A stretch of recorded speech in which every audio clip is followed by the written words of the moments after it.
राधे राधे। आशा करती हूँ कि आप सभी लोग खुश होंगे, स्वस्थ होंगे, मस्त होंगे। आज मैं आप लोगों को आमलकी एकादशी की पारना मुहूर्त और पारना कथा सुनाने जा रही हूँ।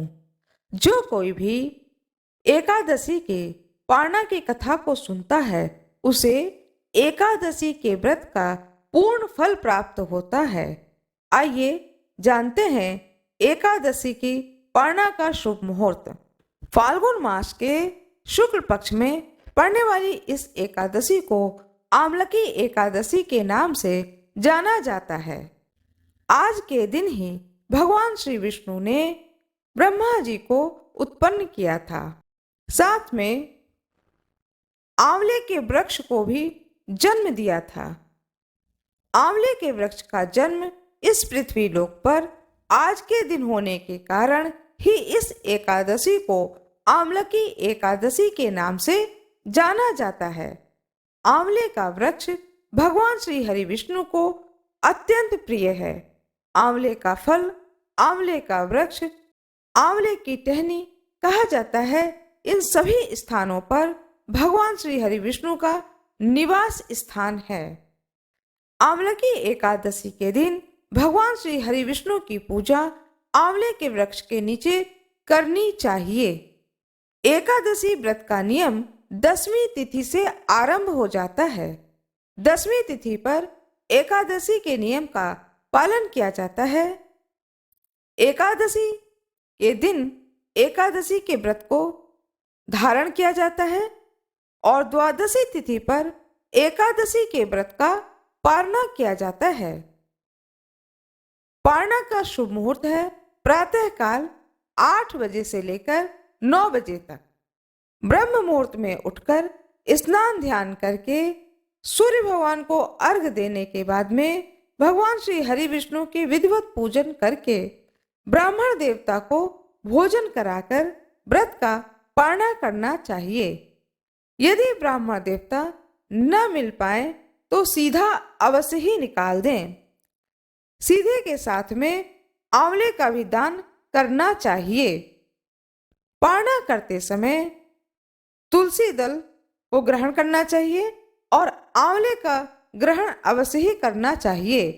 आंवले का सेवन करना चाहिए। जो कोई भी दूसरे दिन गुरुवार के व्रत को धारण करते हैं, वे तुलसी दल से व्रत का पारना करें, फल से करें, जूस से करें और दूसरे दिन के व्रत के नियम का पालन करें। आइए प्रेम पूर्वक पारना की कथा को सुनते हैं। भगवान श्री हरि विष्णु की जय हो। भगवान गणेश की जय हो। एक नगर में एक ब्राह्मण देवता रहते थे। वह ब्राह्मण देवता अपने पूरे परिवार के साथ में एकादशी के व्रत को करते थे। यूं तो वे पूरे साल भर के एकादशी के व्रत को करते थे। व्रत करते करते फाल्गुन मास शुक्ल पक्ष की एकादशी आता है, जिसे कि आमलकी एकादशी कहते हैं। ब्राह्मण देवता अपने पूरे परिवार के साथ में इस व्रत को भी करते हैं। विधि विधान से वह सारे व्रत को करते थे। इस कारण से वे आमलकी एकादशी के भी सारे विधान को, सारे नियमों का पालन करते हैं। 10वीं तिथि पर 10वीं तिथि के सारे नियम का पालन करते हैं और दूसरे दिन अपने पूरे परिवार के साथ में आमलकी एकादशी के व्रत को धारण करते हैं। संयोगवश उन्हें कुछ काम पड़ जाता है दूसरे गांव से। अब ब्राह्मण देवता को अचानक काम आ जाने के कारण दूसरे गांव में उन्हें जाना है, दूसरे दिन पहुंच जाना है। ब्राह्मण देवता सोचते हैं कि मैंने तो आज एकादशी के व्रत को धारण किया है, तो मैं एकादशी के सारे नियमों का तो पालन करता ही हूँ। मैं वैसे भी पूरी रात जागरण करता हूँ, भगवान श्री हरि विष्णु के नाम को जपता हूँ। ओम नमो भगवते वासुदेवाय इस मंत्र को पूरी रात जपता हूँ।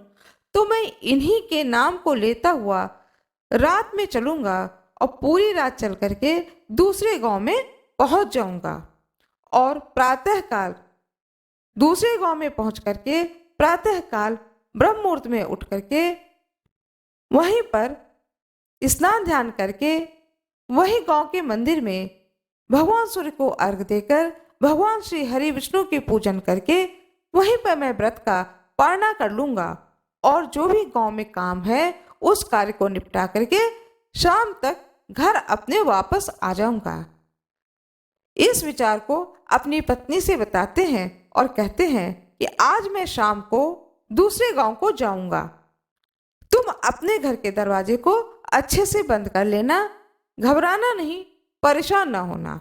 उनकी पत्नी कहती हैं कि ठीक है। उस समय सभी लोग पैदल ही यात्रा करते थे एक नगर से दूसरे नगर में जाने के लिए। ब्राह्मण देवता हाथ में लालटेन लेते हैं और घर से निकल जाते हैं। ब्राह्मण देवता अकेले ही होते हैं, उनके साथ में और कोई भी नहीं होता है। वह पूरे रास्ते भगवान श्री हरि विष्णु का नाम लेते हुए चलते चले जाते हैं। रास्ते में एक जंगल पड़ता है, बहुत ही घना जंगल होता है। ब्राह्मण देवता उस जंगल में प्रवेश करते हैं, ओम नमो भगवते वासुदेवाय इस मंत्र का जाप करते हुए।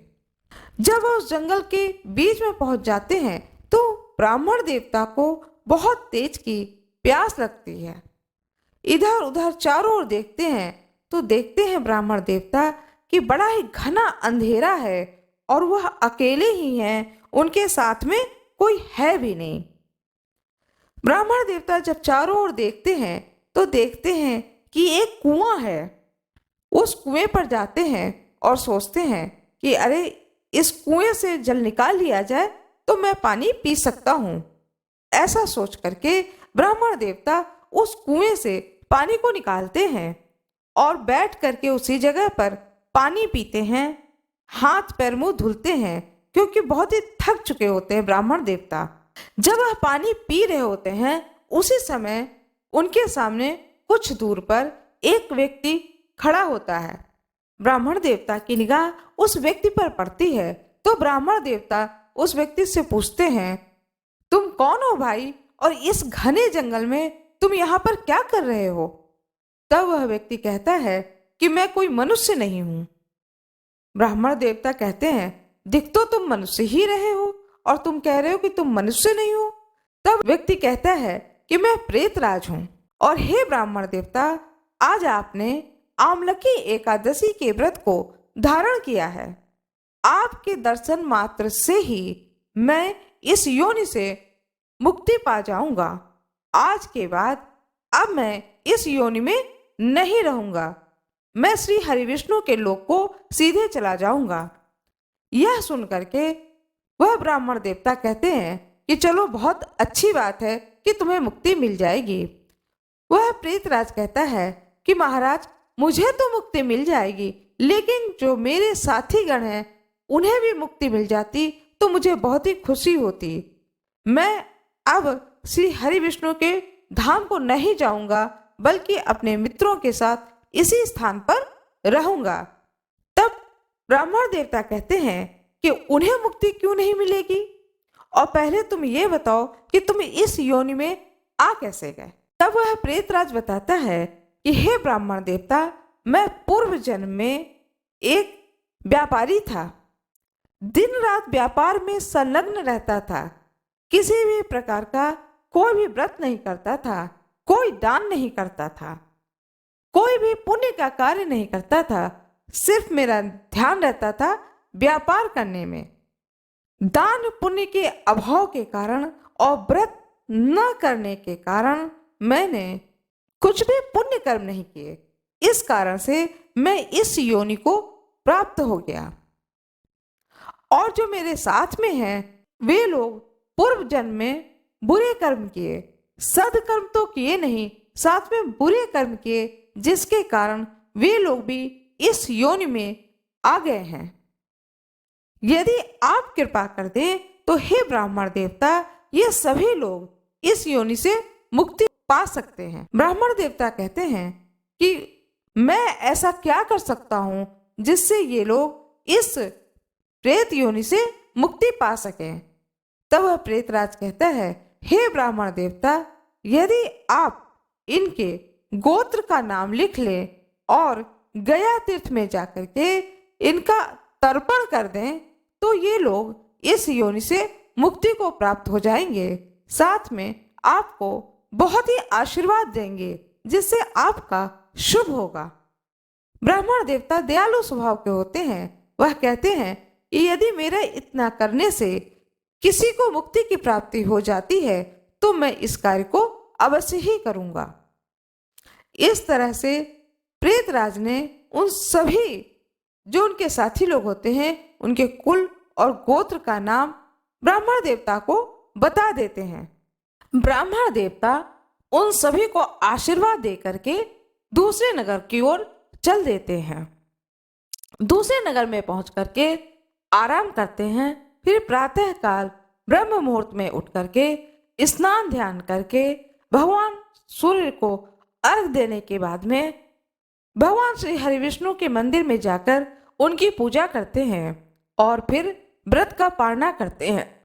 फिर अपने कार्य को समाप्त करने के बाद में अपने घर वापस आते हैं और फिर जैसा कि उन्होंने वादा किया था उस वादा के अनुसार गया जाते हैं और गया जाकर के सभी प्रेतों के कुल और गोत्र के नाम से उनका तर्पण करते हैं।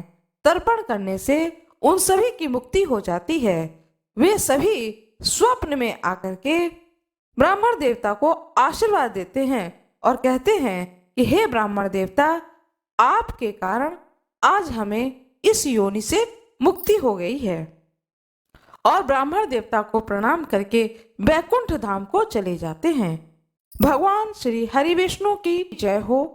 जिस प्रकार से आमलकी एकादशी के व्रत को करने से और व्रत की पालना को करने से उस ब्राह्मण देवता के अंदर इतनी शक्ति आती है और स्वयं भगवान श्री हरि विष्णु की कृपा की प्राप्ति होती है, ऐसे ही जो कोई भी आमलकी एकादशी के व्रत को धारण करता है, कथा को सुनता है अथवा सुनाता है, उस पर भी भगवान श्री हरि विष्णु की कृपा अवश्य ही हो।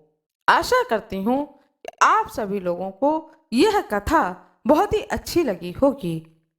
कृपया कमेंट बॉक्स में भगवान श्री हरि विष्णु की जय हो, जय श्री राम अवश्य ही लिख दीजिएगा। वीडियो को लाइक कर दीजिएगा, चैनल को सब्सक्राइब कर दीजिएगा, बेल आइकन दबाना ना भूलिएगा। आप लोगों का बहुत बहुत धन्यवाद।